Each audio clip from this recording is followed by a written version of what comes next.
Aujourd'hui, AgFM rencontre Monsieur Coué, président de l'association Les Pompiers Humanitaires de Normandie. Bruno Léger, vice-président de la CCH. Je crois savoir qu'il y a une cession d'un camion-citerne pour votre association qui part à destination de Madagascar. Est-ce que je peux avoir quelques mots sur cet événement? Oui, donc c'est un véhicule qui a été cédé par la communauté de communes de La Hague, un véhicule de sapeurs-pompiers à la retraite qui a œuvré pendant de nombreuses années sur Beaumont-Hague et donc qui nous est cédé aujourd'hui pour être envoyé sur la commune d'Ambandge, au nord de Madagascar, une commune dans laquelle on œuvre depuis presque 5 ans à la création d'un centre de secours, un centre de pompiers au sein de la commune. Et quel a été le rôle de la CCH et pourquoi cette décision? Comment ça s'est passé? C'est à la suite de la demande qui nous a été faite, compte tenu que nous avions un véhicule qui était réformé au niveau de notre collectivité pour des sapeurs-pompiers. Donc nous avons répondu tout de suite à la demande pour une action humanitaire, comme nous avons déjà d'autres actions au niveau de la communauté de communes, des actions humanitaires. Est-ce que c'était la première fois que vous travaillez avec cette association ou Oui, tout à fait. C'est la première fois qu'on a été sollicité pour apporter un soutien à cette association. Quel va être le rôle de ce camion à Madagascar exactement? Alors le rôle de ce véhicule, ça va être de transporter, d'être un vecteur d'eau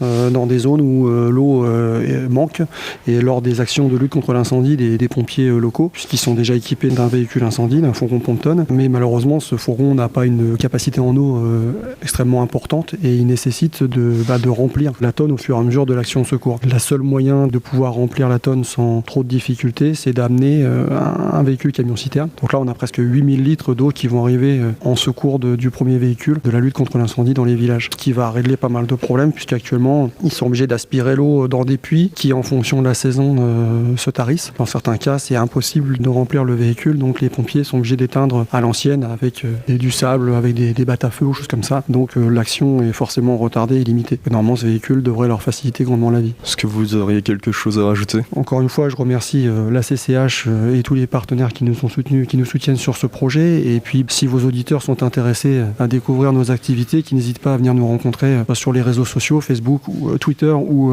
notre site internet phn-france.eu, ou à venir nous rencontrer lors des différentes actions qu'on mène au niveau local, et notamment on sera à la semaine de la solidarité à Cherbourg dans 15 jours. L'association Pompiers Humanitaires de Normandie, un mot de la fin pour conclure de la part de la CCH? Eh bien écoutez, nous sommes très ravis de pouvoir soutenir cette association. On souhaite qu'ils en feront bon usage au niveau de la démonstration qu'ils pourront former les pompiers là-bas à Madagascar.